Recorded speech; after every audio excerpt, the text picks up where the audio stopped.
So today we're working on a brand new project. I've glued this block of wood onto a sacrificial block since yesterday, but we've got this nice bottom piece that's got some bird's eyes, and I'm hoping to show that off, that when we finish this turning, when you look inside, that's what you'll see. So to get started, I'll put it back on the lathe, and I'm going to simply just turn this round and get going on that.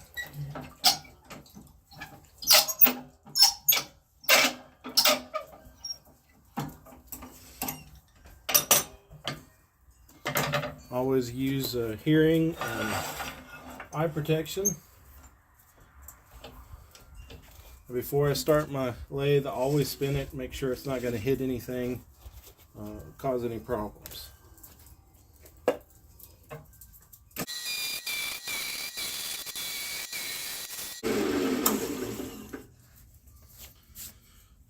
So it's a completely round circle now. Now what I need to do is get this flat, but to help in that process, I like to take a shallow part out of the center, and that way I'm only sanding this area and this area and not the whole thing, because when you sand it you can wobble it and that'll hurt you later on. But so I'm going to take this little center down probably about 1/8 of an inch, and then I'll sand it flat.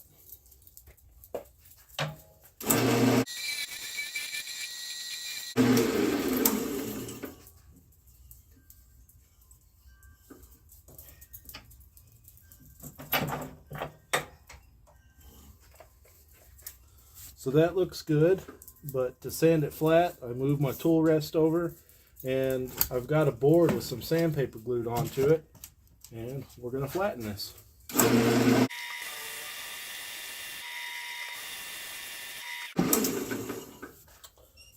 So I could tell when it was spinning, and you can see how smooth this is, but there's still a little bit of matte areas, or areas that aren't as shiny, so still need to keep sanding that. Let's do it again.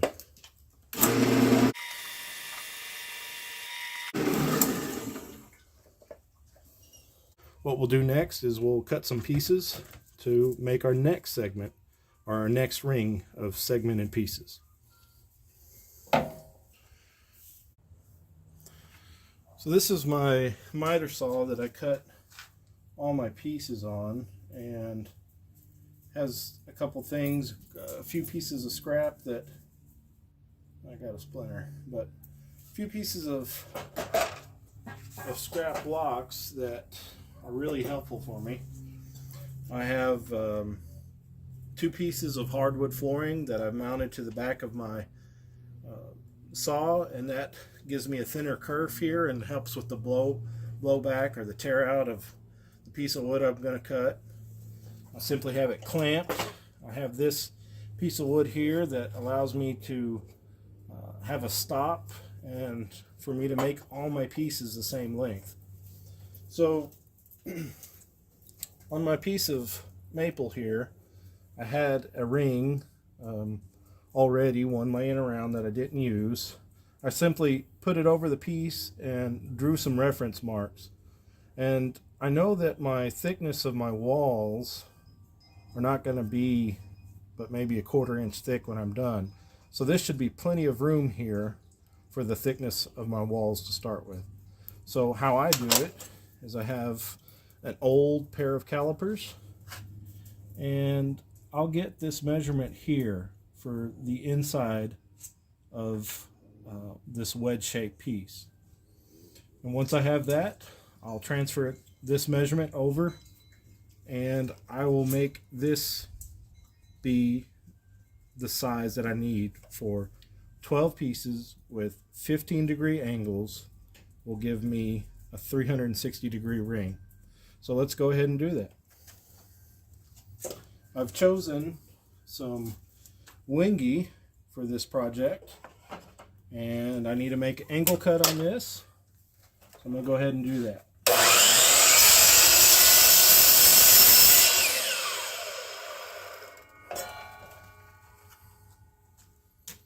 Always check the ends of my pieces to make sure there's no splits or cracks. And this one looks good. So what I'm going to do is I'm going to take my calipers and I will put me a measuring mark on my piece of wood.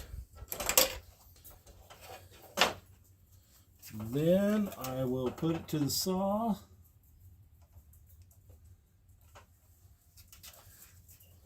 And I kind of do this one-handed, but I'll move my block over, clamp it down, and get ready to make some cuts. Now I hadn't used this saw till recently, and I noticed that this one had moved on me when I set it back up. So I'm going to move it back just to where I want it, reclamp it, and we should be good to go. I like to number all my rings. Helps with grain orientation. Also keeps track of how many I have, so I don't cut 13 or 14 or worse, 11.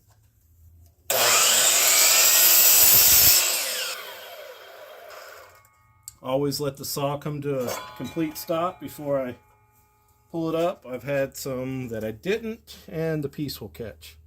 Also like to just double check. Is this going to be what I need it to be? And it is. So I'm going to go ahead and cut 11 more.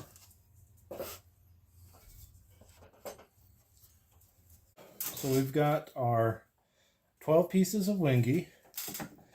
And what we need to do is glue them up into a ring so that we can get it glued up onto here. So I like to take them, I like to put them in order. And it's 12, 11, 10, 9, 8, 7, 6, 5. And once we get this glued up, we will have our first segmented ring for this. So let's get it going. I like to put glue on both sides of my wood, and then use a rub joint to hold it in place. All right, then I'll move on to the next one.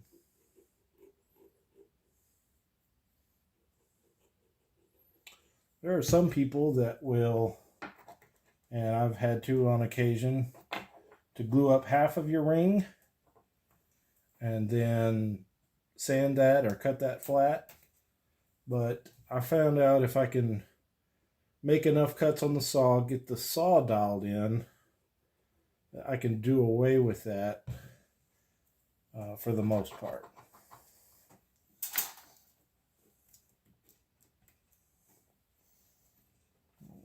Since the glue is still wet, these pieces sometimes will slide around, which is okay because we want a glue that lets us have some working time, allows us to move the pieces.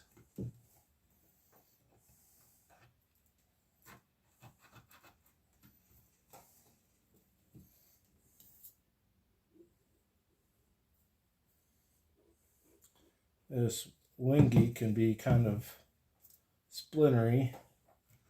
I've already dug one out and got another little piece I'll have to dig out later, so be careful with your wood choices. But I think it'll be a nice contrast between the light or the cream color of this maple. So what I have found that works the best for me is these large hose clamps. You can buy them 6-inch, 7-inch at your local hardware store. I ordered some for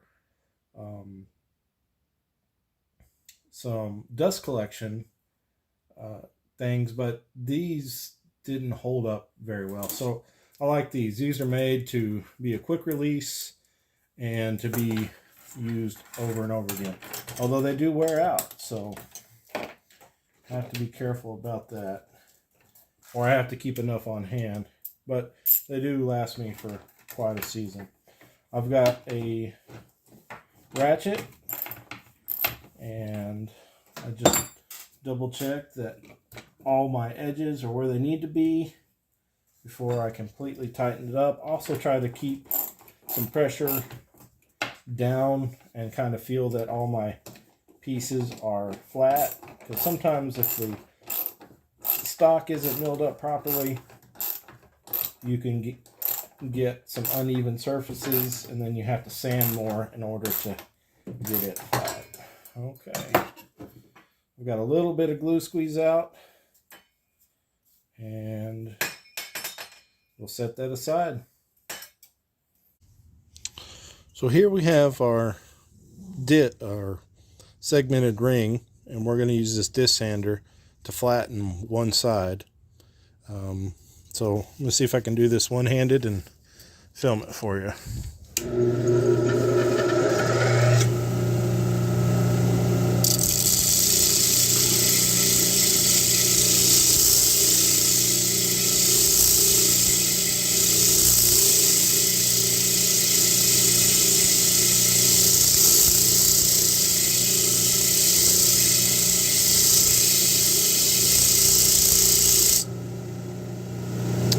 So it's almost there. I'm going to finish sanding just a little bit more, and we'll take it upstairs and glue it to the piece. So what I like to do, get some glue and put it all the way around the edge. Sometimes I'll make a second, depending on how much surface it's going to contact, and this is going to be at least a good 1/2 inch all the way around. And I'll take my piece and I will move it around and get all that glue. Get all that glue to move around and make sure it's all contacted. Then turn it over. Try to wipe off the excess. It also helps the piece start to dry and grab more, I found. If you just leave a big puddle of glue, the top of the glue will skim over and the rest of the glue will still be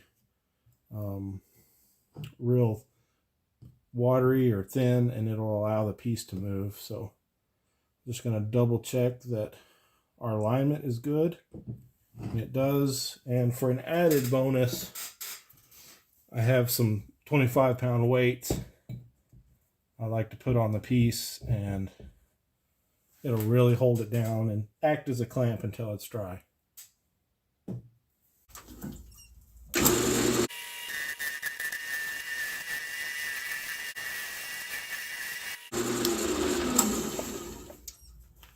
All right, well, that looks like got all the flat spots out of there. So this is the widest that this layer can be, and what I'll do now is I'm going to switch to cleaning up the inside and truing this face, and we'll go from there.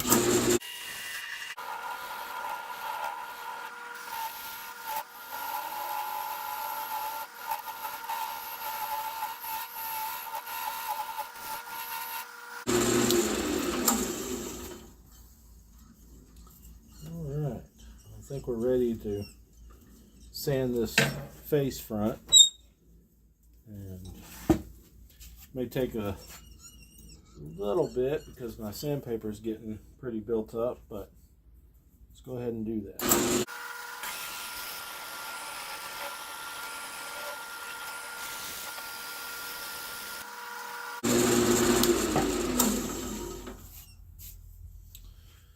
Well, that looks good. So what we'll do next is we're going to start to part this off the lathe, and I know in my mind from building a previous one kind of the general shape that I want, and so I may clean this edge up a little bit, get it closer to our bottom piece, and that will save me some effort on this parting tool. I think I'll use one of my round nose scrapers for that, and I'll use this one.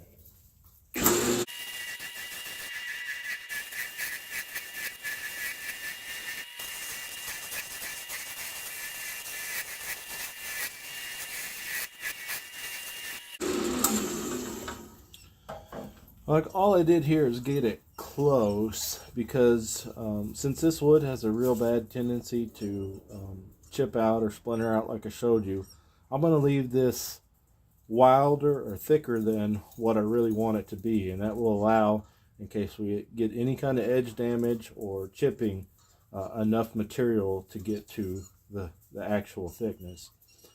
Also, when I'm making this very flared out shape, kind of like the end of a trumpet, a lot of times this wedge on this end, when it gets down to a fine point, will break on me regardless of the species of wood. So that's another good reason to leave it a little thicker. So we're gonna go ahead and use a different tool.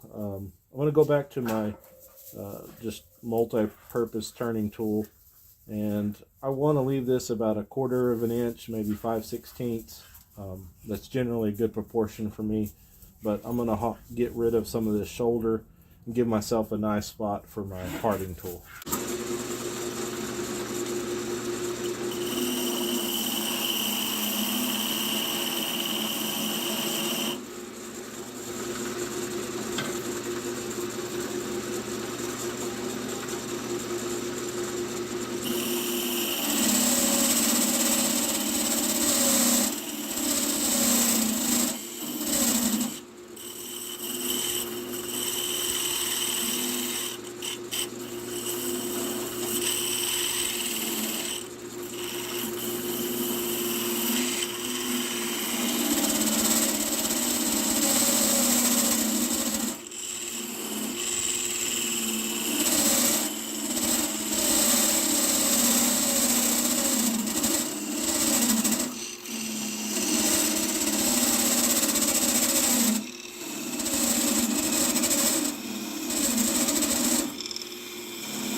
Always try to eyeball this so that you can cut it all the way off, but things that fly off the lathe can be dangerous. So I get it as thin as I can, and then I finish it off with a pull saw.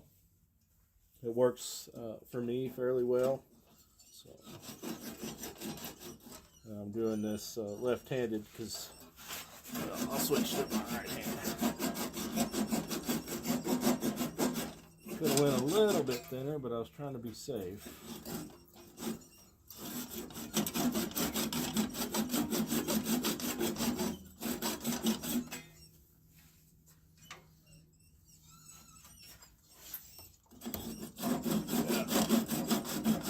I generally stand where the camera kind of is, so forgive me for that.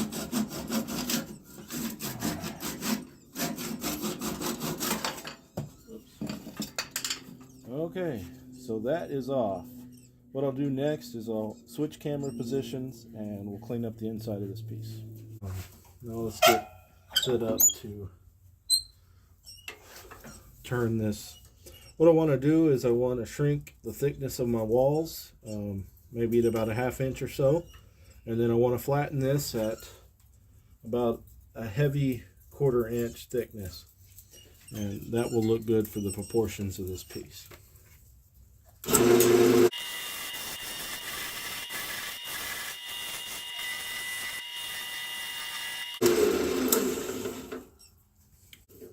Let's go ahead and sand this face flat.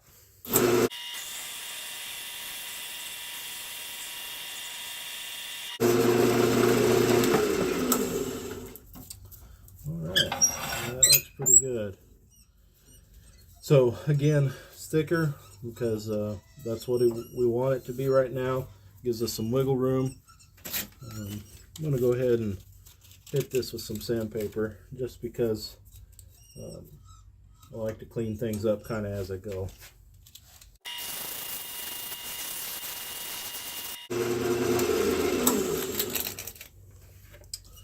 Alright, yeah, that's going to look really nice with those bird's eyes there. Well, we're back to this project here with the bird's eye maple bottom, and the next layer is a nice dark layer of wingy. And what I wanted to do is I wanted to do a pattern of 3 colors that when we stack enough of them will spiral up the piece. So the pieces that I've chosen, and you can see on the end grain what the colors will look like, is we're going to go with a light maple, a honey locust, and this babinga. And I think this play on a light, a mid-tone, and a dark will be a nice contrast. So let's go ahead and cut these pieces. I wanted to show the feature ring and how I was hoping for some contrast. So this is the side that hadn't been sanded, and then I took it outside and sanded it on a disc sander. And so we have what I think is a nice contrast. It could be a little more, but we've got our maple, our honey locust, and our babinga. And of course it'll darken slightly with the clear coat on it. But we wanted a nice light, a mid-tone, and a dark. So let's get it glued up on the bowl.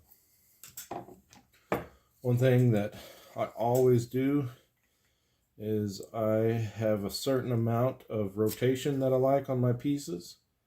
I've been using the same piece of wood for over 10 years. It's moved with me several times. And all my pieces, except for a couple, have the same spacing and have the same twist. I think I did one with an opposite twist one time, and I just prefer the look and have it move over to the right. So once I've got these reference lines, you kind of see where we're going to end up at, but let's get some glue on it.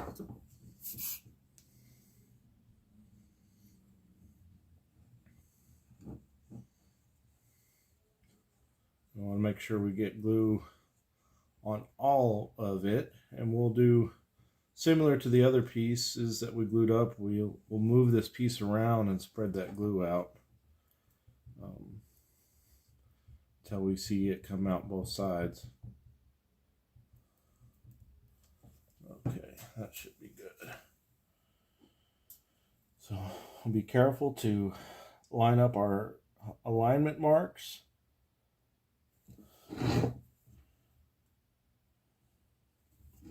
And that will help us keep this thing centered and on track, and help keep the pattern consistent with the same amount of overlap and twist on the piece.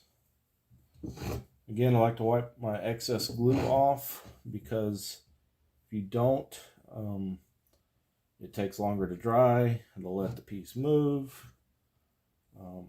It's just better to do that. So it looks like we have a decent joint, but always like to add some weight to it. And we will let this dry, and once it's dry, we'll put it back on the lathe.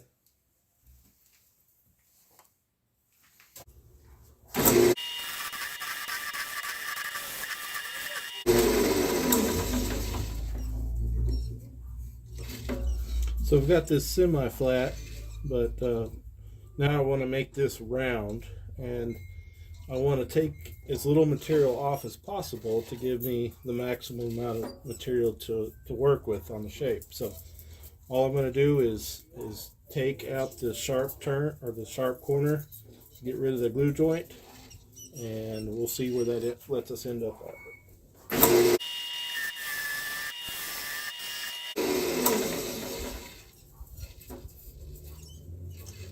Okay, now I can work with that. So let's move the camera around and we'll work on our shape.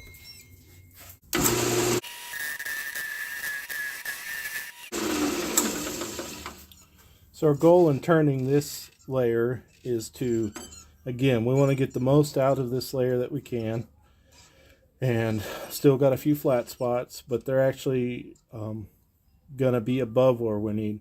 We want to take a 1/4 inch or a 5/16 slice of this ring. We want to split this ring for our design, and then we'll reuse this other half. So now what I'm going to start doing is I'm going to start turning to my shape, or to this layer here, and we'll start splitting this ring off.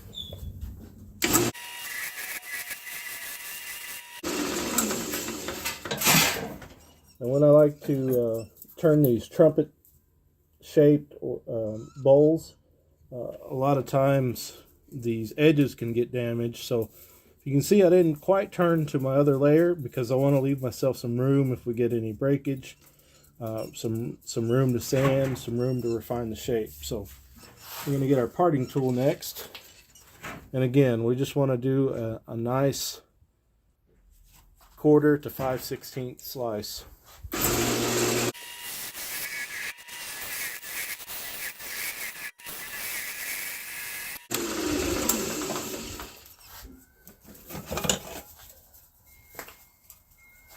Alright, so let's part this off the lathe. And I normally do this with my other hand.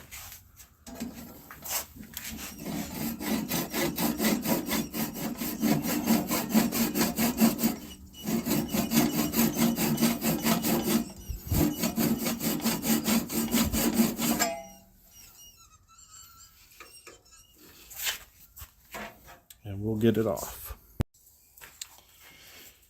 We got that off the lathe, and we're going to use this again, so we're going to set it aside. But now we just want to clean up this top layer, work on the shape just a little bit, and get it flat and true.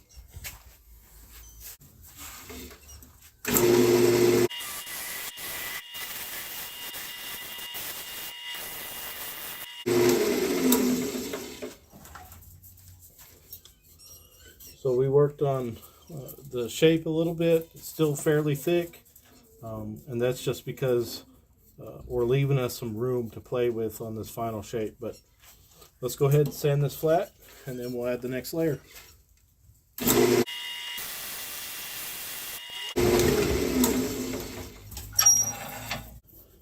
We just got this one mounted back onto the lathe. It's had enough time to dry.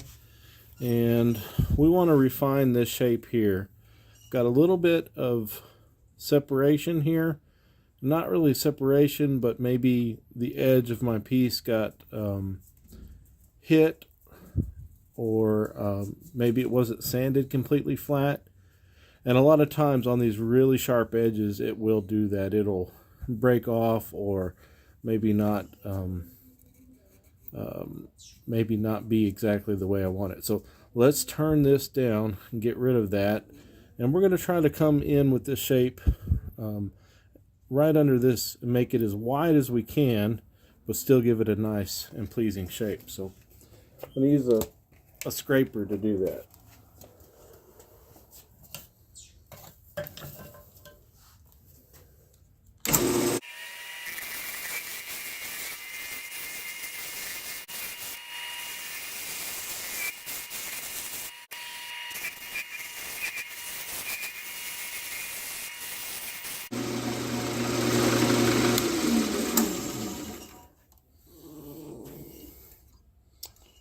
Okay, so what we'll do next is we're going to move the camera around. We'll thin down this layer and work on cleaning up the inside.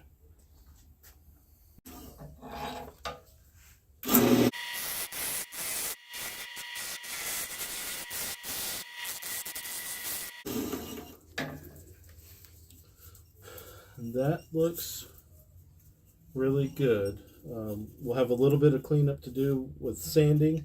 If I was to keep taking that out, keep taking it out, I'd end up too thin. So I want to leave myself a little bit of room to sand. And let's go ahead and sand this flat, and we'll go cut some more pieces. Now we've got this mounted back on the lathe. Same process as before. Make this layer round and split us a ring. Make sure we have enough to match the pattern of this really heavy 1/4 inch.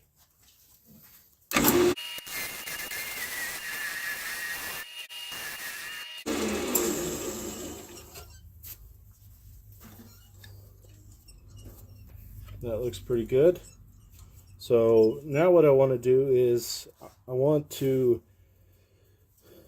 take away some of this material, but I want it to be wider than what we're going to finish up or powder.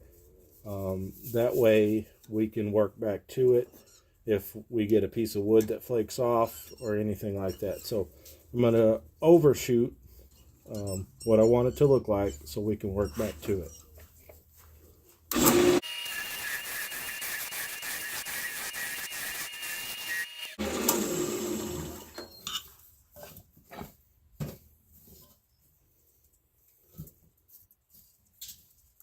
Okay. You can see that I went a little bit beyond what the shape is, just enough to work back to it, but we want to split this now, and I need to clean up this face and sand it so that we can reuse it. Clean up the face and a little bit of the inside material and get it ready to split off of the lathe.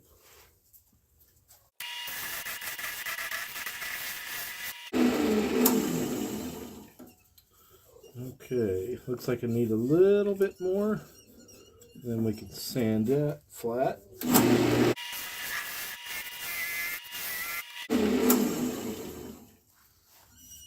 Okay.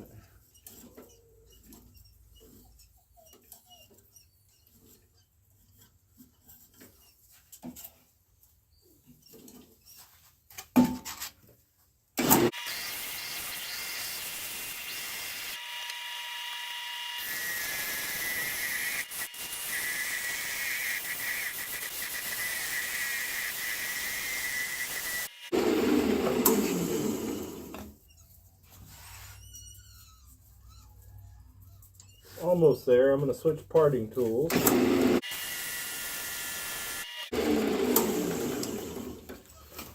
And now I'm going to finish with the saw.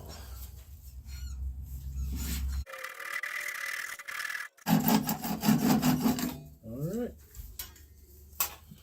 We'll take this over to the disc sander and I'll sand this side flat so that we can continue our pattern. But I'm thinking this is just going to get set aside and used for another project. We'll go ahead and cut a larger ring to finish this. Again, now that that's parted off, let's work on cleaning up the inside, and we'll sand it flat and get it ready for another ring.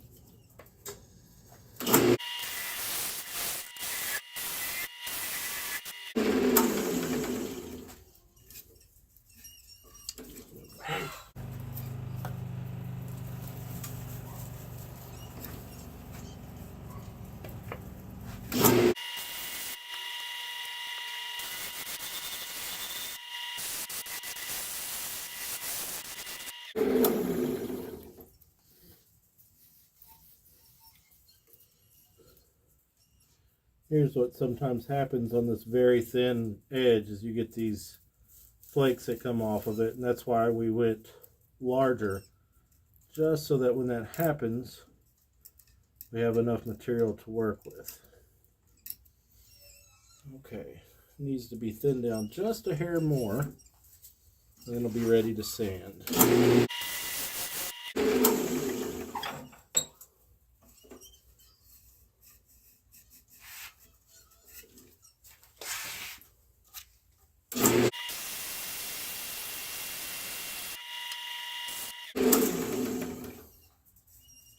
Alright, well, I'll take this off the lathe and we'll go cut some pieces and make another ring.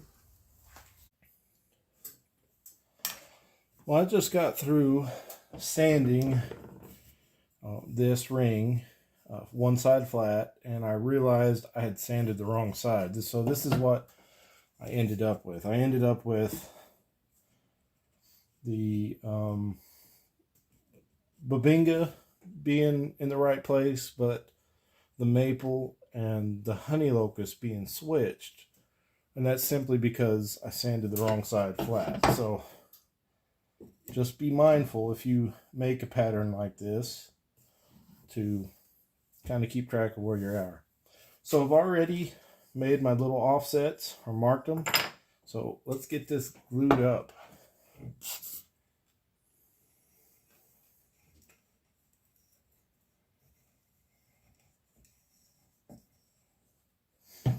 And by now, after watching me glue up several of these, you should already know what's going on.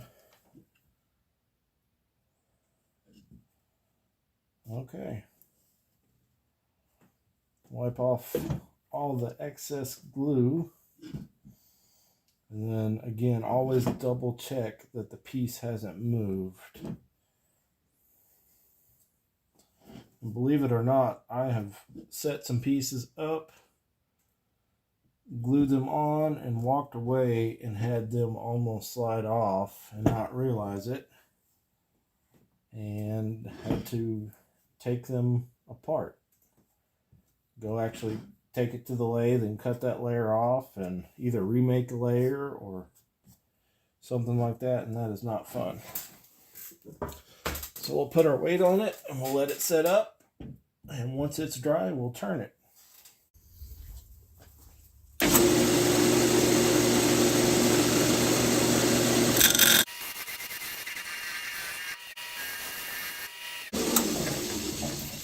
Now that it's round, let's switch over to another tool and start taking away some of this shoulder and following this sweep.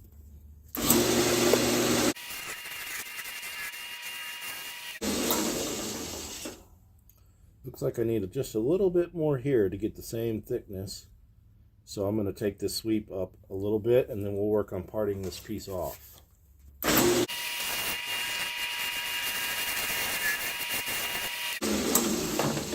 Okay. It's looking good there.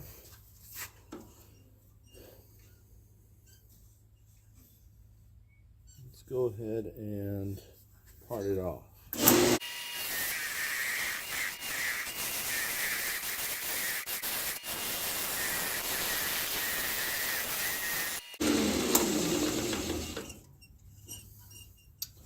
Still have a little bit ways to go, but always like to check. I'm going to switch over to a thinner parting tool since we're going so deep.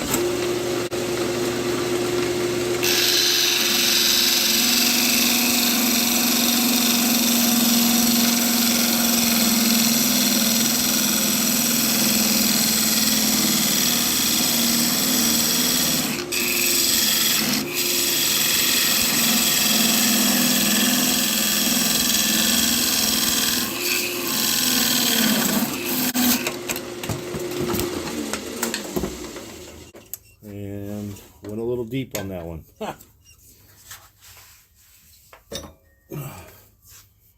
Here it is though. Luckily it didn't snap or break. I have had them do that. But you can see where, since the tool was so deep, the edges of the tool were rubbing and that was causing it to burn. So a lot of times I like to switch over to a thinner tool so the edges don't hit. But let's go ahead and clean this up.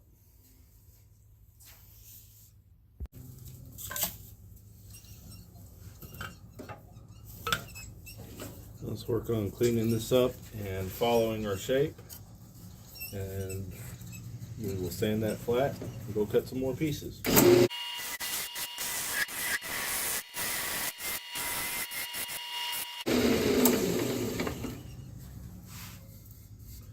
Okay, that feels a little good. This side is still a little thicker, which we're going to take that out, but let's go ahead and work on flattening this and then sanding it. And then, just because I have some sandpaper, I may hit the inside of this real quick.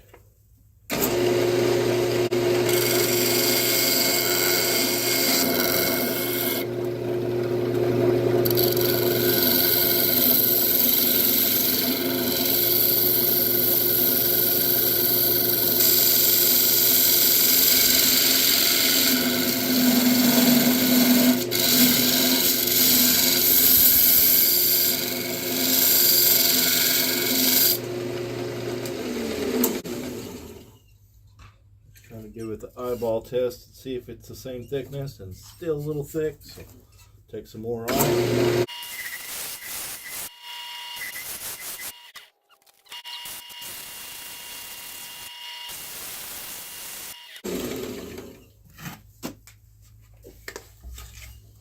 You can see where this is kind of deformed, that edge, and that's what I was talking about. Leaving it wider so that we can have enough material to work with. So let's get it sanded flat.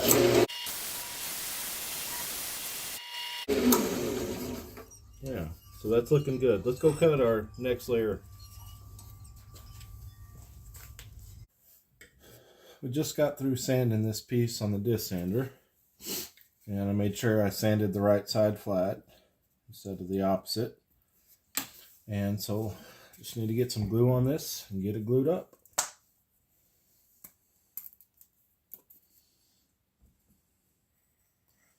I've already got my alignment marks on here, so we're ready to go.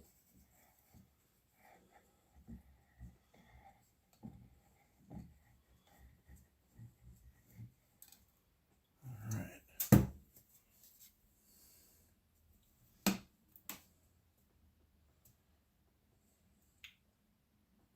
Just make sure everything lines up. Wipe that glue off.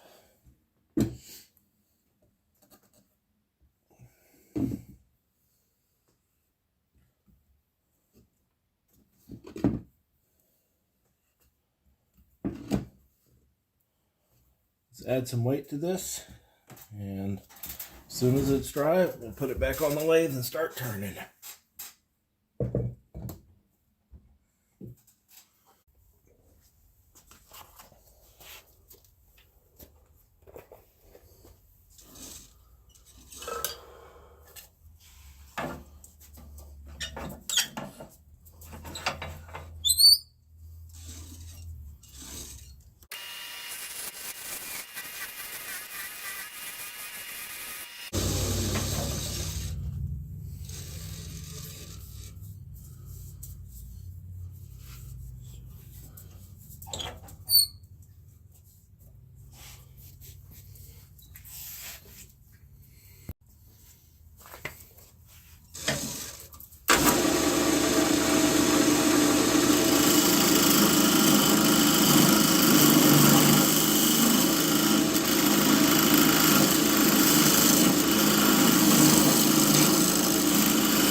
Pretty close.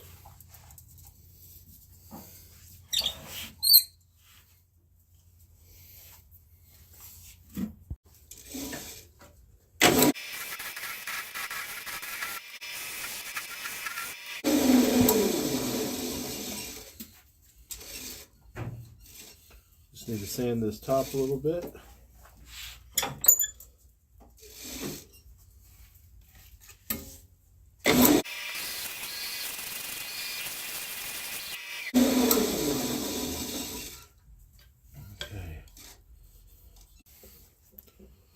Okay, let's part this off.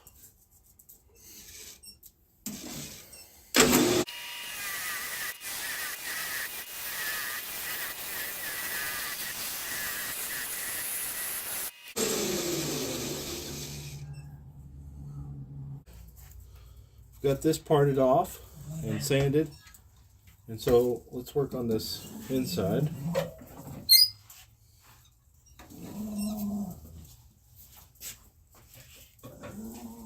Gosh.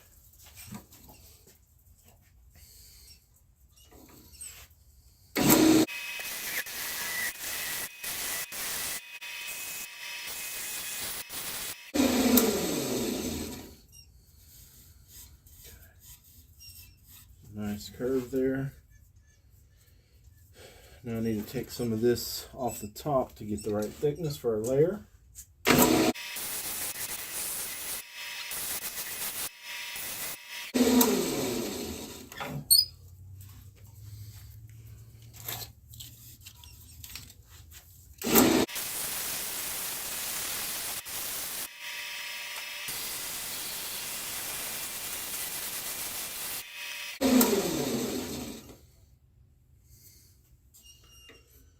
Okay, that's looking good.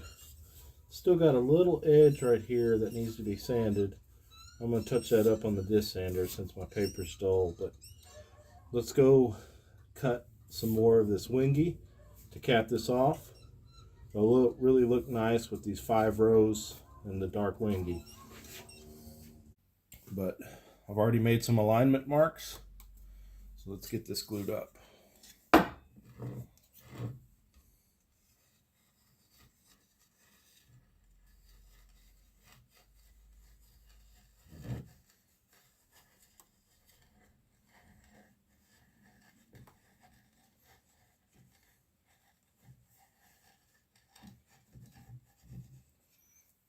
Okay.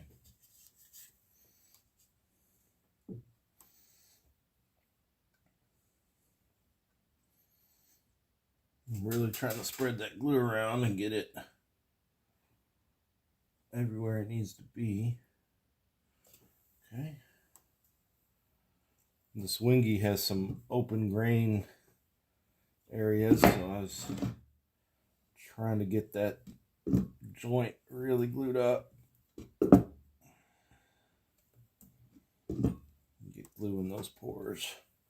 So it's a little messier than I wanted. Okay, let's get some weight on this. And as soon as this dries, we'll put it back on the lathe.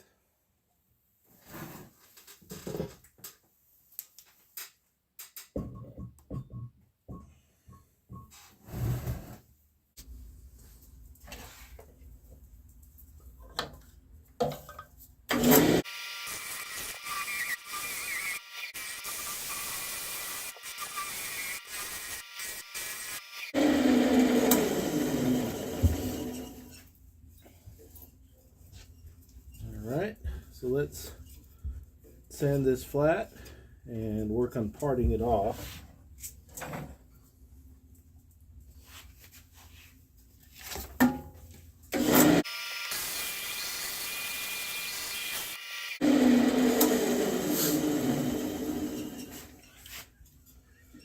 So I've got a little more cleanup to do. I'll take that over to the disc sander and clean it up there. This is pretty hard wood.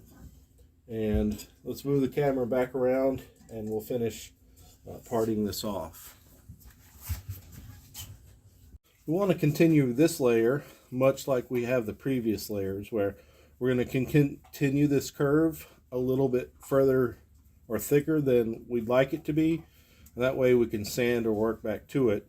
But then we also need to split this ring again so that we have a layer that's the same thickness as this one. So let's get into it.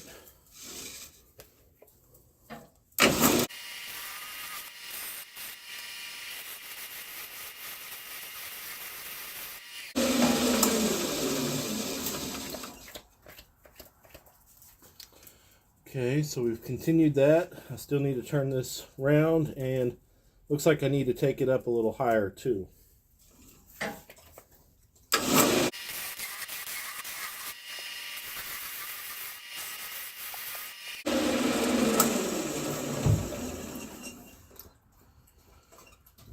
Okay, that's looking close, but still need to get rid of these flat spots. And I'm approaching the thickness that I want, so I'll take that a little further, and then we'll switch over to the other side.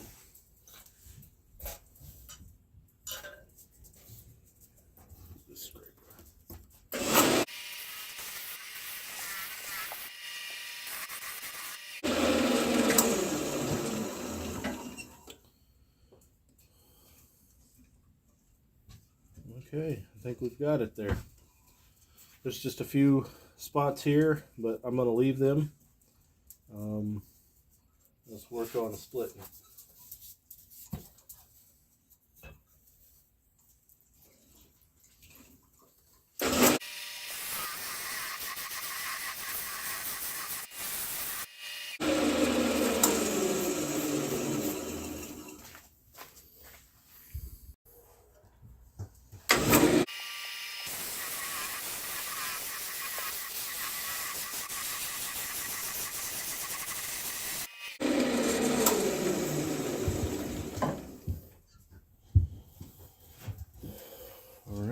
well, we'll use the pull saw to finish parting this off, and then we'll move the camera around and work on the inside.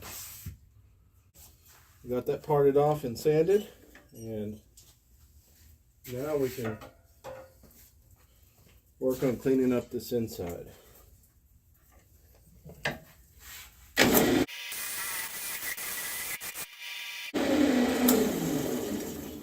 You definitely feel it in the tool how much harder this wood is than the softer woods we've been using, but still got a ways to go. Everything else is looking okay though.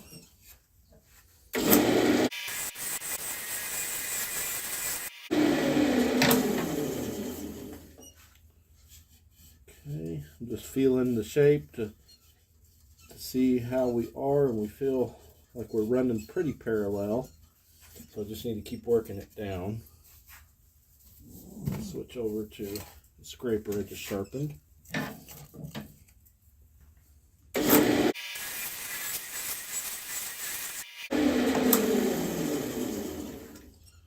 Okay, and that looks and feels like we're right where we want to be.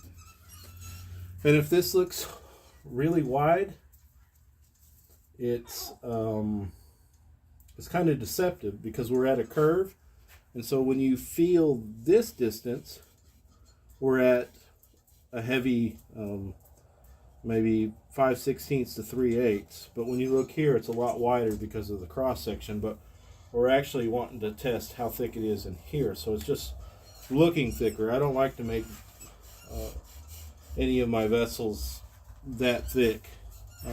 I want them to be thinner and feel fairly light, not to be clunky.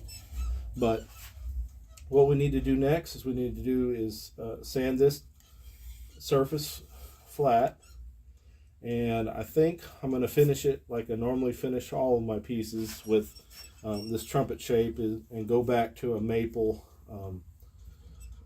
for the last segmented ring, and that'll really complement it. I don't have any bird's eye with this pattern for that, but we'll go with just a plain maple and let the design and the character of the bottom piece really be what draws your eyes in. So let's get this trued up flat, and then we'll sand it.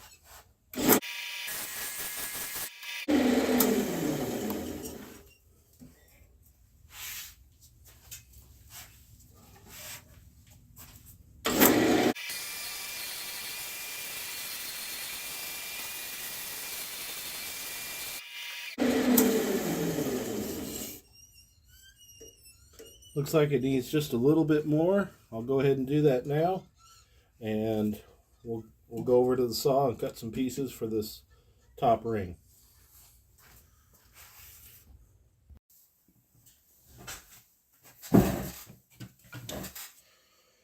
This is our very last glue up for this project.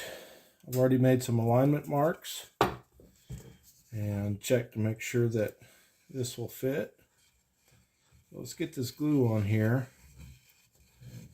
and get this drying so that we can hopefully finish turning this, maybe sanding and getting some clear on it in the next day. Okay.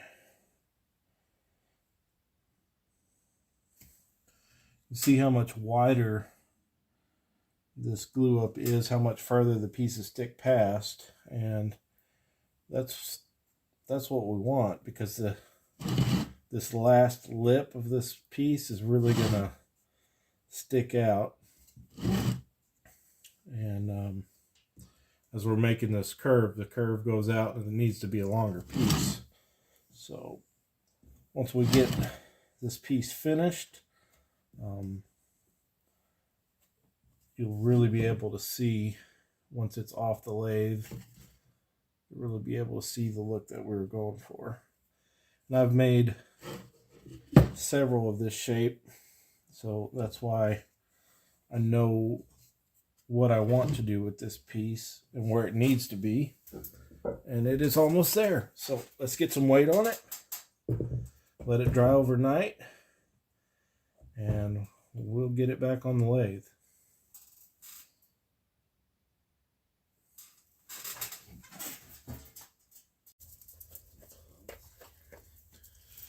I mounted the camera like this because I've got to turn in here eventually, and I didn't want to get in the way. But first thing I'm going to do is just round these hard edges off, and then I'll move the rest and start following this curve. But we'll try to get a really nice trumpet shape out of this.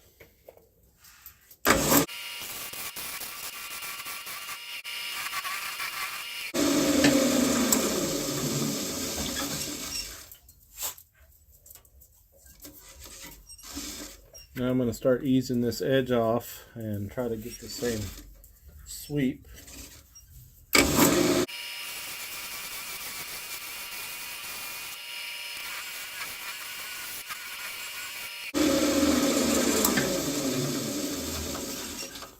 Okay, that is getting really close.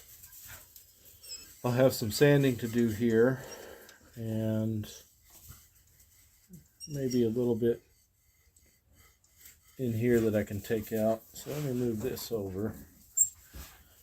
And I think what I'm going to do is pivot this headstock, make it a little bit easier on myself. It's one of the reasons, or one of the things I like this lathe.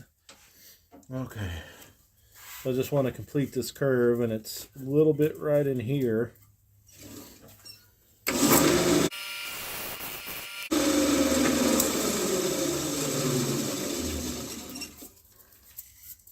Alright, that looks like that was it. So now, because I've got so much material here, we'll probably end up getting rid of some of our thickness, just so that we can get some of this width across. If I was to utilize all of it, I'd have to make this a much steeper angle, and I don't want to do that. I want to leave it where it's at, so we'll end up taking some of this material off. But let's move the camera around. So what we want to do now is just refine the shape and get rid of some of this bulk. I'll probably end up getting rid of a 1/4 inch or so.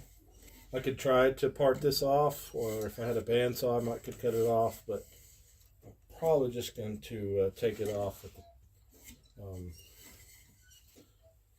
and just get rid of it.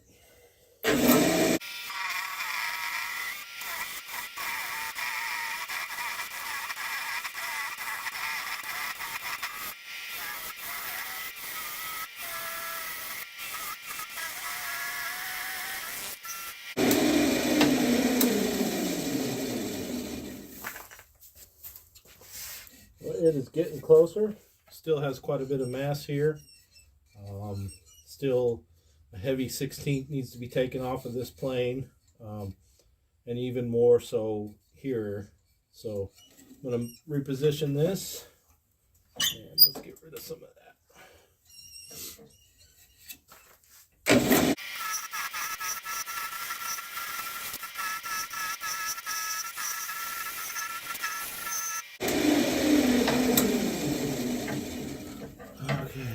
That is closer. I feel like the outside is really close to where I want it as far as this thickness, but I'm still a little thick here. So let's work on that.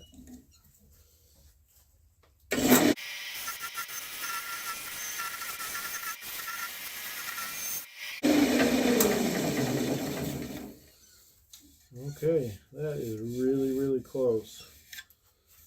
So I'm going to just refine the shape a little bit.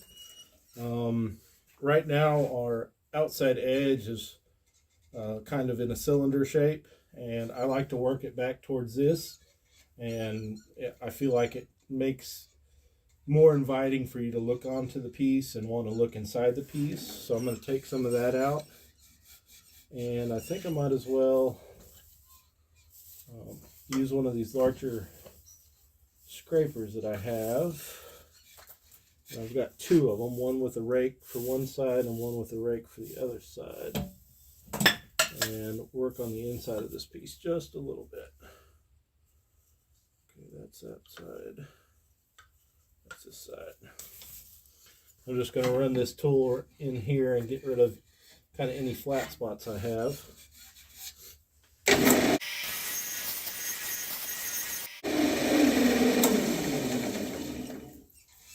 Alright, that looks and feels good.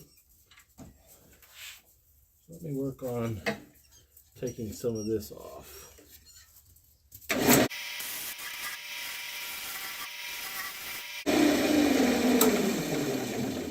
Okay, I simply just worked that back and gave it a nice profile, and so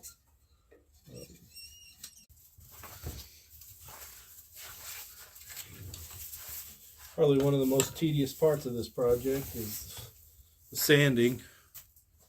And I want it to be perfect. So move this out of the way and get some sandpaper. I've got some 80 grit that's pretty worn out, so it's probably closer to 100 grit. I'll use that to take any of the rough spots that I have, which feels pretty good, but still we want this to be a really nice smooth curve.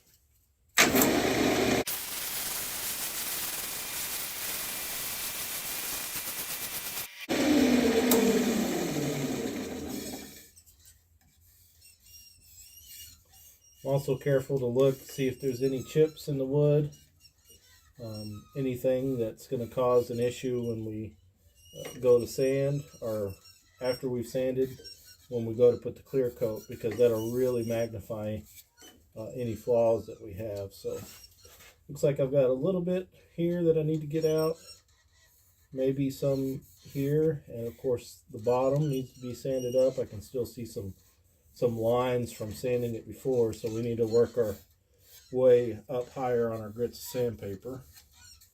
So I'm going to do that, and when it's ready for clear coat, I'll show you what that looks like. Well, I spent, I don't know, about another 45 minutes or so sanding on this piece, and it's ready for its first coat of sealer. I did 120, 150, 240, 320, 400, and then 600. So I'm excited to see what these colors look like. And I'm using I can get it off here. Anyways, I'm using a marine sealer. Came off pretty easy that time. So let's see what it looks like. I'm really hoping that some of these colors darken and that it doesn't yellow out too bad. But let's see. That wingy really gets dark. So yeah, I think this is going to be really pretty.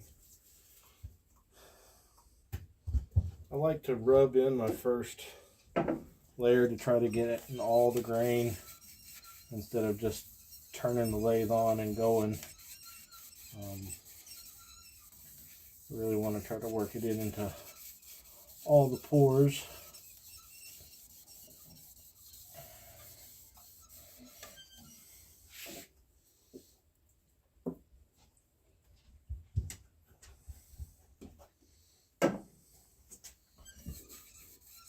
And it's probably a little colder than what I should be applying this finish on out here, but I'm hoping, since we're close to the house, it'll radiate some heat back, and then I've had the slide on, and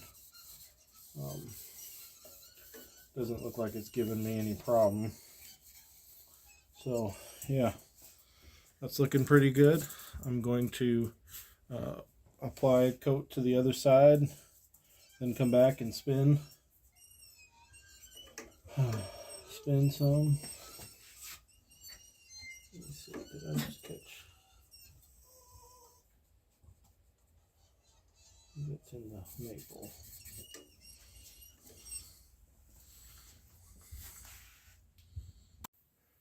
This is the final product of all that effort that I had. A video that I hope you've enjoyed. This wood turning is probably going to go to a couple shows. Hopefully it'll find its forever home. But again, I want to thank you for sticking to the end and watching this video. I have other videos on my channel, and if you like this one, maybe you'll like some of those. But again, leave me some comments, tell me what you like, or if you have any suggestions, please let me know. And again, I hope you get inspired to make some wood shavings fly in your shop, back porch, or garage. Thanks for watching. I'm Joshua Bradley. Just wanted to share with you, these are some of the leftover pieces we had from this bird's eye bottom bowl, and we ended up using one of the layers, the other half, or we would have 5 of these, but instead we have 3, so it's pretty easy to remedy. I can just go cut another ring for that purpose, and we can change the color of the bottom piece, maybe do a different wood, something like that. But these will go a lot quicker gluing up than having to cut the segments, glue them up, and so forth. So that's kind of a nice bonus with that project, is that you get to do it again if you want to. And you can see I've got lots of them stacked up from other projects that I need to get to. The only bad thing about these is if you store them for too long, they can get either warped, or sometimes you can have some glue joint failure on some of the exotic woods.